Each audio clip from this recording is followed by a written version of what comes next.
국회는 바쁘게 돌아가고 있습니다. 더불어민주당 송영길 대표는 오늘 진행된 연설에서 민심과 당심의 괴리 문제를 인정하고 반성하면서 동시에 이준석 대표 체제로 거듭난 국민의힘이 합리적 보수로 발전하기를 바란다고 밝혔습니다.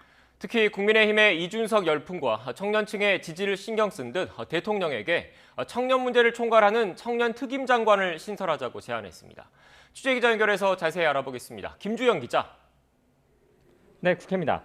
네, 먼저 송영길 대표 오늘 연설에서도 다시 한번 민주당에 대한 반성을 꺼냈죠. 네, 송영길 민주당 대표는 취임 이후 처음으로 진행된 교섭단체 대표 연설에서 민주당의 자기 반성을 앞세웠습니다. 민주당의 당신과 민심이 괴리된 결정적 이유는 당내 민주주의와 소통의 부족이라고 반성했고 특정 세력에 주눅들거나 자기 검열에 빠지는 순간 민주당은 민심과 유리되기 시작한다고 지적했습니다. 나아가 내로남불 지적을 넘기 위해 국민권익위조사 결과에 따라 소속 의원 12명에게 탈당 권고를 하는 등 민주당의 문제점을 고치기 위해 노력했다고 강조했습니다. 이어 이준석 대표 체제를 맞은 국민의힘을 향해서도 탄핵의 강을 넘어 합리적 보수로 발전하길 바란다고 촉구했습니다. 송 대표의 말 들어보겠습니다. 여야는 상대방의 잘못을 지적하면서 자신의 잘못을 합리화하는 정치가 아니라 서로 자기 반성과 개혁을 통해 국민을 받들고 봉사하는 정치를 만들어 나가기를 기대합니다.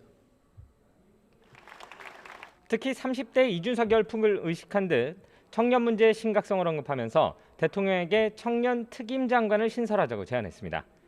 국정 현안 가운데 최대 부담인 부동산 정책과 관련해서는 공급 폭탄에 가까운 공급 정책을 추진하겠다며 자신의 트레이드마크인 누구나 집 사업을 내세웠습니다. 또 2030년까지 온실가스 배출량을 40%로 감축하고 한국 산업과 방위 산업 발전을 뒷받침하자는 내용 등 미래 비전도 제시했습니다. 자, 민주당 오늘 오후에는 비공개 최고위원회 회의가 열린다고요. 네, 오늘 오후로 예정된 더불어민주당 비공개 최고위원회의에서는 종합부동산세 조정 문제가 논의될 전망입니다. 최근 종부세 조정을 통해 민심을 달래자는 당내 의견과 현 정부의 부동산 원칙을 지켜야 한다는 의견이 팽팽하게 맞서는 분위기인데요. 이에 따라 당 부동산 특위나 의원총회에서도 결론을 내리지 못해왔습니다. 여기에 당 지도부조차 입장 정리를 이루지 못하면서 갈팡질팡하는 것 아니냐는 비판이 당 안팎에서 제기되기도 했습니다. 이 때문에 오늘 회의에서는 종부세를 어느 수준까지 완화할 것인지 또 몇억 원까지 공제를 해줄 것인지 가닥을 구체적으로 잡게 될 전망입니다. 이를 바탕으로 이르면 이번 주 열릴 정책의원총회에서 최종 결정을 내릴 방침입니다. 이와 함께 오늘 회의에서는 당내 경선 연기 여부를 결정하게 될 대선 경선기획단 출범 문제도 논의하게 될 것으로 보입니다. 네, 이런 가운데 이준석 신임 국민의힘 대표와 안철수 국민의당 대표가 오늘 만나죠. 네, 오늘 오후 이준석 신임 국민의힘 대표가 취임한 이후 공식적으로는 처음으로 안철수 국민의당 대표를 만납니다. 일단 취임 인사를 가는 것인데요. 이 자리에서 양당의 합당 문제가 논의될 것이란 전망이 많습니다. 현재 국민의힘과 국민의당은 합당 실무 협상단을 준비하고 있는 것으로 알려졌는데요. 문제는 당을 합치는 문제를 두고 이견이 여전하다는 점입니다.